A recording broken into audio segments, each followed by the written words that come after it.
আপনারা জানেন আজকে রাত 2টার সময় আমাদের মাননীয় চিফ অ্যাডভাইজার জাপান সফরে যাচ্ছেন। এটা খুবই আমাদের জন্য ইম্পর্টেন্ট একটা ভিজিট। উনি সেখানে নিকেই ফোরাম আছে, যেখানে এশিয়ার টপ লিডাররা আসেন, সেখানে এক ধরনের কনক্লেভ হয়, সেখানে উনি কথা বলবেন এবং জাপানি প্রাইম মিনিস্টার শিগেরু ইসাবার সাথে ওনার বায়োলেটারাল মিটিং আছে এবং সেই মিটিংটা আমরা খুবই ইম্পর্টেন্ট একটা মিটিং বাংলাদেশের কনটেক্সটে।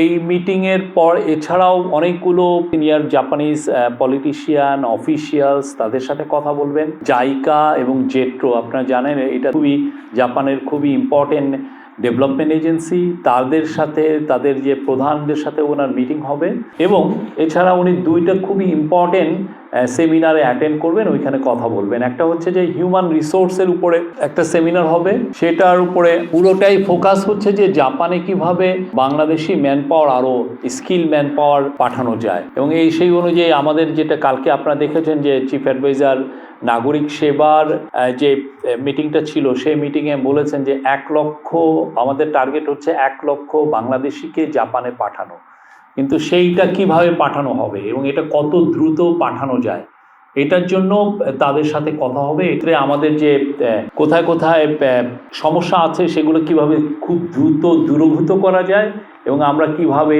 এই জনগোষ্ঠী 1 লক্ষ লোককে আপাতত বা তারপরে আরও বেশি লোককে খুব দ্রুত পাঠানো যায়।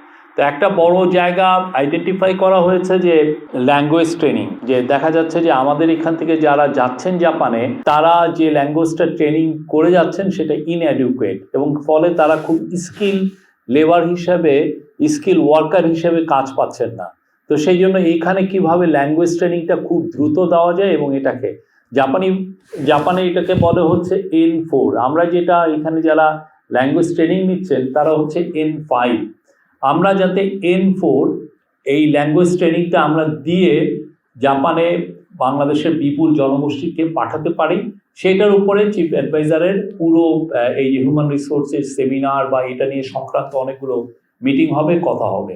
এটা খুবই এটা একটা ওনার প্রায়োরিটি এরিয়া, এই জায়গাটা উনি স্ট্রেস দিয়েছেন যে এই জায়গাটা এক্সপ্লোর করা এবং কীভাবে। এবং অনেক ক্ষেত্রে দেখা যাচ্ছে যে এটার জন্য উনি একটা অলরেডি টাস্ক ফোর্স করেছেন, এই টাস্ক ফোর্সটা কাজ করছে এবং সেক্ষেত্রে একটা জিনিস আইডেন্টিফাই করা হয়েছে যে আমাদের জাপানিজ ল্যাঙ্গুয়েজ ট্রেনার অত বেশি নাই, যে হঠাৎ করে আমি যে স্কেলটা বাড়াবো যে খুব দ্রুত 1 লক্ষ লোককে ল্যাঙ্গুয়েজ ট্রেনিং দিয়ে যে পাঠানো, এই ট্রেনার আমাদের নাই। তো ট্রেনার কি বাইরের থেকে আনা লাগবে কিনা বা জাপান আরও ট্রেনার পাঠাবে কিনা, বা আমাদের আশেপাশের দেশ কিছুটা আমরা দেখেছি যে নেপালে বেশ কিছু ভালো ট্রেনার আছে, তো আশেপাশের দেশ থেকে আমরা আনবো কিনা বা এটাকে কিভাবে স্কেল আপ করা যায় সেই বিষয়টা ওনার এই